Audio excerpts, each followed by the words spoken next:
bahwa berkaitan dengan pemaknaan baru terhadap norma pasal 169 huruf Q Undang-Undang 7 2017 tersebut, saya bingung dan benar-benar bingung untuk menentukan harus dari mana memulai pendapat berbeda ini. Sebab, sejak menapakkan kaki sebagai hakim konstitusi di gedung mahkamah ini pada tanggal 11 April 2017 atau sekitar 6,5 tahun yang lalu, baru kali ini saya mengalami peristiwa aneh yang luar biasa dan dapat dikatakan jauh dari batas penalaran yang wajar. Mahkamah berubah pendirian dan sikapnya hanya dalam sekelebat.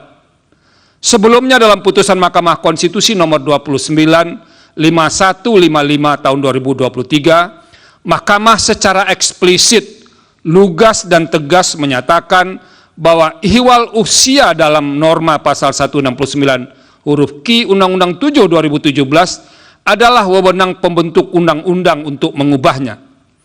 Padahal sadar atau tidak, ketiga putusan tersebut menutup ruang adanya tindakan lain selain dilakukan oleh pembentuk undang-undang. Apakah Mahkamah pernah berubah pendirian?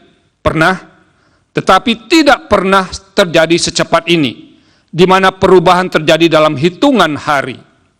Perubahan demikian tidak hanya sekadar mengenyampingkan putusan sebelumnya, namun didasarkan pada argumentasi yang sangat kuat dan mendapatkan fakta-fakta yang berubah di tengah-tengah masyarakat.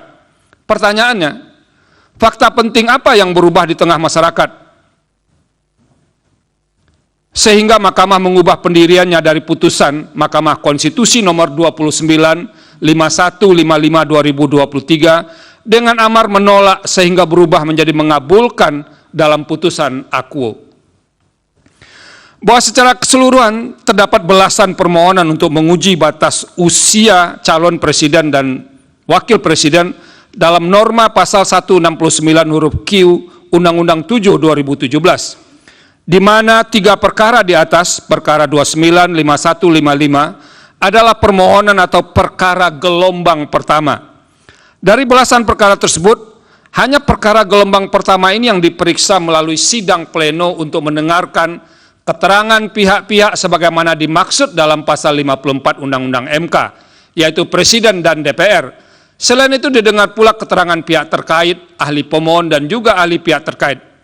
Ketika rapat permusyawaratan hakim atau RPH untuk memutus perkara nomor 295155 tahun 2023 pada tanggal 19 September 2023, RPH dihadiri oleh 8 hakim konstitusi, yaitu Hakim Konstitusi Saldi Isra, Hakim Konstitusi Arif Hidayat, Hakim Konstitusi Manahan MP Sitompul, Hakim Konstitusi Soehartoyo, Hakim Konstitusi Wahidudin Adams, Hakim Konstitusi Eni Nurbaningsih, Hakim Konstitusi Daniel Yusmik Pevoeh, dan Hakim Konstitusi M. Guntur Hamzah.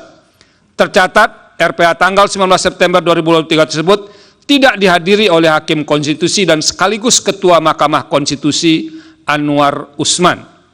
Hasilnya, 6 hakim konstitusi sebagaimana amar putusan Mahkamah Konstitusi nomor 29, 51 dan 55 tahun 2023 sepakat menolak dan tetap memosisikan pasal 169 huruf Q Undang-Undang 7 2017 sebagai kebijakan hukum terbuka atau open legal policy pembentuk undang-undang. Sementara itu, 2 hakim konstitusi lainnya memilih sikap berbeda atau dissenting opinion.